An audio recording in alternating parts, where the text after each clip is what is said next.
तीर्थराज पुष्कर के हितों के लिए आवाज बुलंद करने वाले सामाजिक कार्यकर्ता श्री अरुण पाराशर ने मानसून से पहले पुष्कर के तीनों फीडर में जमा मिट्टी और गंदगी को समुचित रूप से बाहर निकलवाने की मांग की।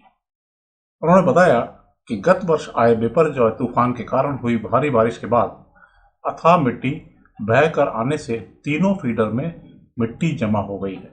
नगर परिषद ने राजीव गांधी शहरी रोजगार योजना के तहत लगभग 65 मजदूरों को रोजगार देकर केवल मिट्टी को इधर उधर करवाया जाकर पास में ही ढेर लगवाए जा रहे हैं।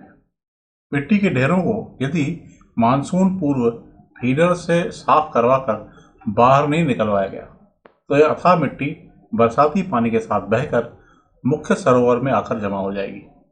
उन्होंने मौके पर जाकर वस्तुस्थिति देखी और इसकी जानकारी उपखंड अधिकारी को दी। लीजिए सुनिए उनका बयान।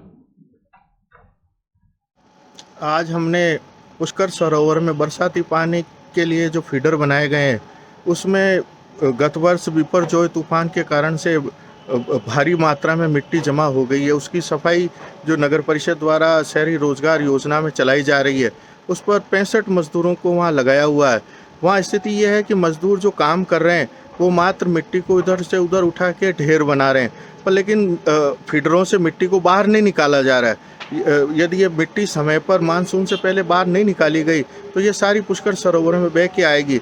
इसके लिए हमने आज मौके की सारी स्थिति लेकर और माननीय उपखंड अधिकारी जी को ये सारी स्थिति के बारे में अवगत कराया कि बरसाती मानसून के पहले ये जो फीडर में जमा मिट्टी है ये इसको जो मजदूर वहाँ के वहीं ढेर लगा के इकट्ठा कर रहे हैं इसको संसाधनों से बाहर निकाला जाए, वरना कभी भी तेज़ बरसात होने से ये मिट्टी बहकर सरोवर में मुख्य सरोवर में आ जाएगी। इससे भारी समस्या होएगी।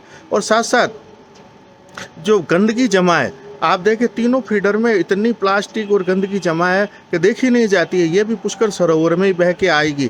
तो ये इन सब की हमने माननीय उपखंड अधिकारी से व्यक्ति से मिलकर चर्चा की है और साथ ही ये भी बताया है कि जो मजदूर वहाँ मौके पे 65 मजदूर काम कर रहे हैं उनके लिए इस भीषण गर्मी में पानी पीने के पानी की कोई व्यवस्था नहीं है और कोई छाया की व्यवस्था नहीं है।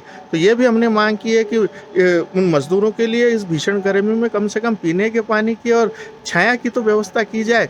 तो उन्होंने पूरा आश्वासन दिया है कि जल्दी ही संसाधनों के द्वारा जो जमा मिट्टी है उसको पुष्कर फीडरों से बाहर किया जाएगा जिससे वो पुष्कर सरोवर में बह के नहीं आए। मैं अरुण पाराशर, सामाजिक कार्यकर्ता, पुष्कर।